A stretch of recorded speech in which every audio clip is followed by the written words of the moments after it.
All right, today we're going to be looking at section 11.2, rational expressions. And specifically, we're going to be looking at how to simplify a rational expression and then finding something called excluded values.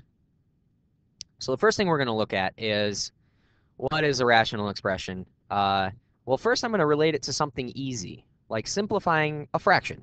Pretty easy. You guys are advanced students, so that should be second nature for you. So let's think about something like 3/6. Simplified, that's 1/2 because they have a common factor of 3 on the top and bottom. So we can divide that 3 out of both the top and the bottom. Same thing for something like 4/12. That is 1/3 because we have a common factor of 4. So we're going to keep that idea or that theme of having a common factor between the top and the bottom when we transition into this idea of rational expressions, okay? So factoring out common factors from the top and bottom. So if we take a look at what an actual rational expression is, I've got a couple of examples here. Obviously much more intense than something like 4/12. But if we look at x squared and 2x to the 5th, we're actually going to look at what is the GCF of those two parts of that fraction.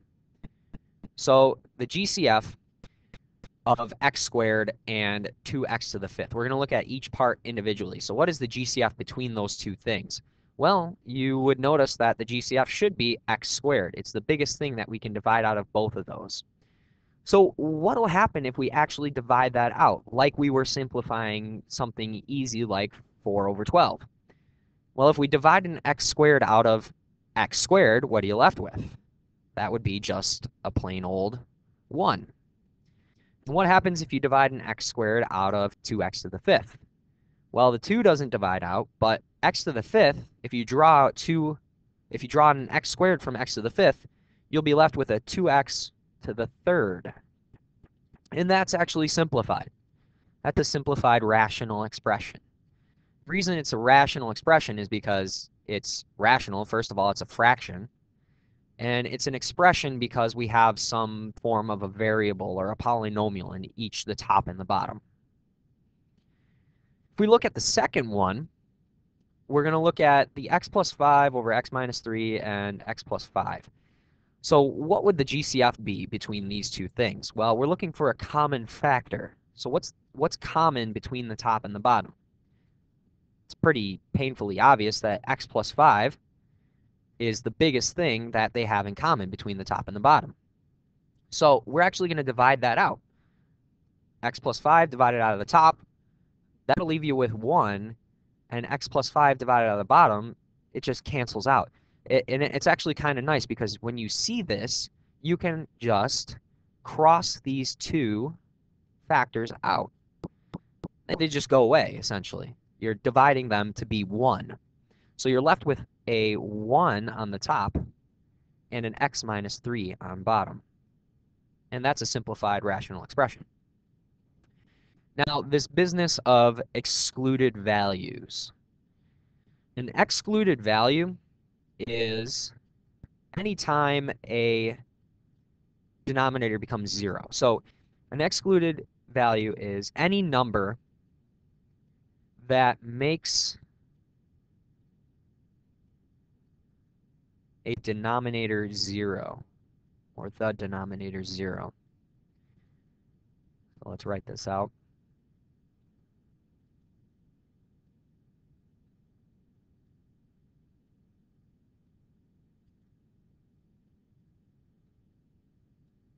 All right, so let's take a look at the 1 over 2x cubed. We want to try and find the values of x that make that denominator 0. So what we do is kind of set up a little mini equation. 2x cubed, what numbers are going to make that 0? Well, our excluded value here would be 0 because 2 times 0 cubed equals 0. Sort of intuitive at that point. If we look over at this example, the original x plus 5 over x minus 3 and x plus 5, where we simplified it down to 1 over x minus 3, we're going to look at the denominator here x minus 3, and we're going to create a mini equation out of that. So we're going to set up x minus 3 equals 0. And because 3, if we inserted 3 into x, we'd get 3 minus 3 right here. 3 minus 3 equals 0. So our excluded value here is positive 3. And that's really just the business of excluded values. The reason they're excluded is because you can't have a zero denominator in a fraction. So whatever value makes that denominator 0, it's kind of ruled out from being a possible solution for x. So that's why we call it excluded. All right, moving on. Let's try a little bit more of an advanced example. All right, so first we want to simplify this. So we want to divide out some common factors, and then we're going to find the excluded values. So the very first thing we need to do is factor these. Factor the top and the bottom separately. So if we factor the top,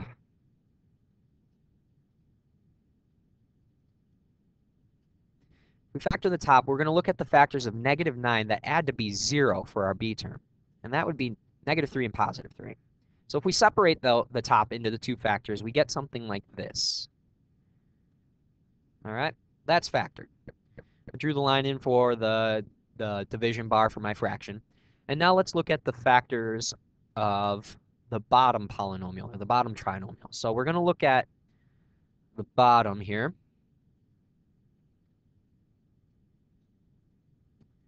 And we're going to look at the factors of 3 that add up to be -4. And we come up with -3 and -1. So when we split this, we get x minus 3 and x minus 1. And we have the top and bottom factored in this general region. Now we look for the common factors between the top and the bottom. Well, you can see that an x minus 3 occurs on top, and an x minus 3 occurs on bottom. So we actually can cancel those two out with each other. They divide out to be 1. We just cross those out. And what are you left with? Well, an x plus 3 on top and an x minus 1 on bottom. So now we get into this business of excluded values because we're simplified. Nothing else can divide out from the top and the bottom. Our excluded values for this should be 1 because 1 minus 1 is 0. Again, if we had 0 on bottom, this fraction would not work. Sorry, there's an announcement right now, so.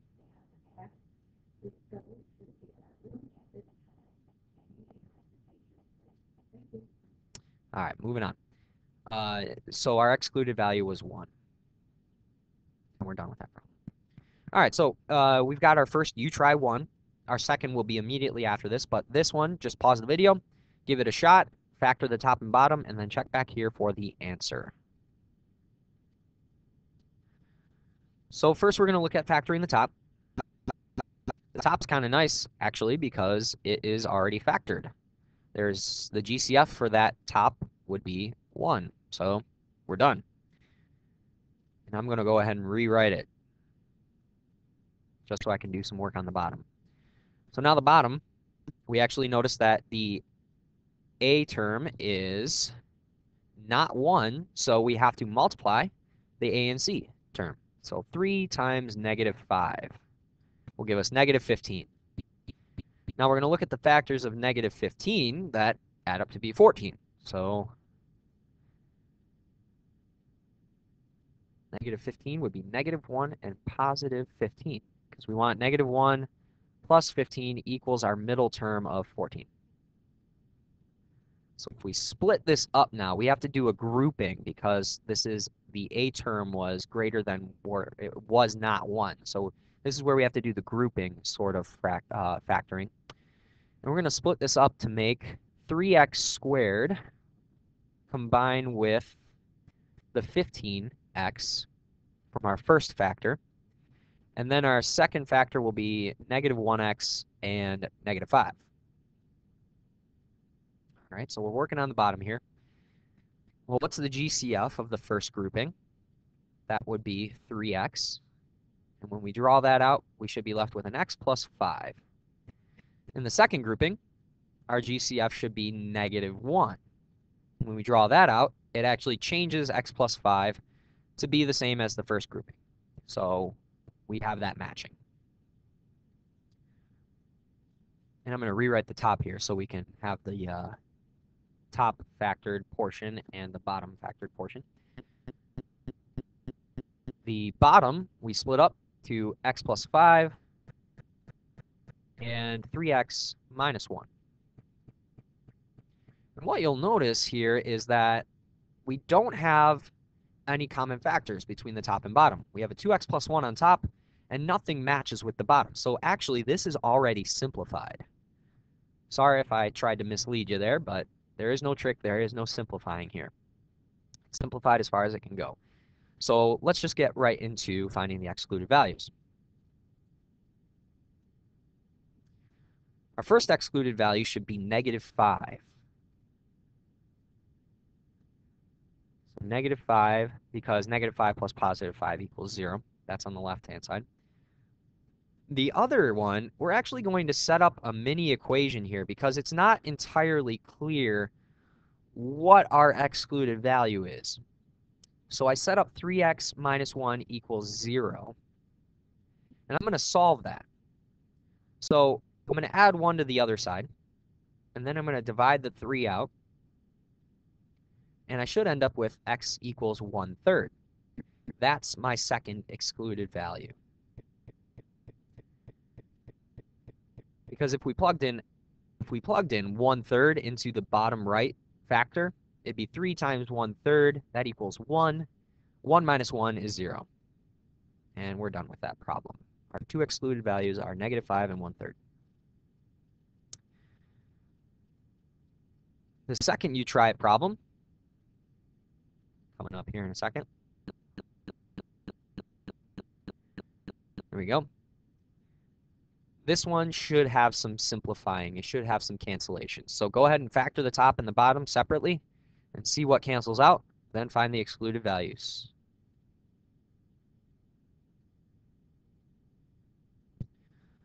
Let's start with the top. The top here, we're looking for the factors of -35 that add to be -2. And we see that -7 and +5. So if we draw in our big fraction bar and split this up, we get x minus 7 and x plus 5. Remember, we didn't want to do the a times c method because a is 1 here. So we just went right for it. We just multiplied, or we found out what multiplies to be -35 and adds to be -2. So let's go to the bottom then. The bottom, we're going to be looking at the factors of 14 that add to be -9. And we find that -7 and -2 are the two factors. Now you can already see some commonalities popping up, -7. So we split these up into the factors. And yeah, x minus 7 is our common factor, so let's cross that out. What are we left with? X plus 5 over x minus 2. So our excluded value is the next step because this is simplified. X plus 5 and x minus 2 are not common. So our excluded value, pretty easy to find here, is 2, because 2 minus 2 equals 0. And that concludes the rational expression lesson. Again, the you try it problems are the homework assignment. Bring those in on Monday for points, and we will see you back in class. Have a good weekend. Don't do anything Mr. Kosia wouldn't do, of course.